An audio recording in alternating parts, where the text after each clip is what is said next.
We just need to follow the law as they instructed us to do and not put our emotions into this.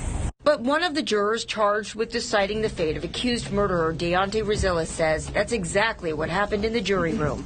The trial ended this week with a hung jury, and the foreperson says 3 jurors were unwilling to convict Rezillas based on his race. They said, I don't want to send a young black male to jail for the rest of their life or have them get the death sentence. Rezillas could face either of those most severe penalties if he's convicted of killing Jill Sue.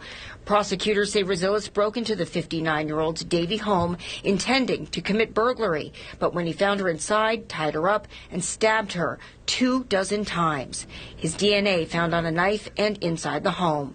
He was arrested, charged with murder, and 2 years later escaped from the courthouse during a hearing. Investigators tracked him down nearly a week later. Finally, in late November, the trial. And after 6 days of deliberation, Liz Jones, my understanding you have reached a verdict. They had Rezillas guilty of manslaughter, or so it seemed. When it came time for the foreperson to confirm the verdict in open court, she couldn't do it. This is your verdict? No.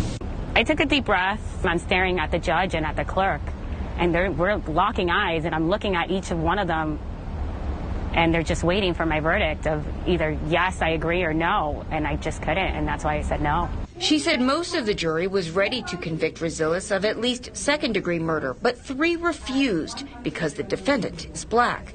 They compromised on manslaughter, but she said she had a pit in her stomach and she changed her mind. Returning to the jury room, she said she was cursed out, even threatened. You guys keep saying a young black man. I don't see race. I just see a human being.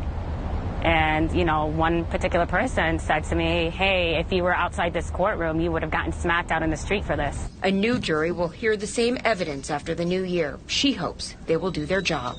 Put the emotions aside, put the bias aside, put racial aside, just follow the law. Nicole Ensalada for Today in Florida.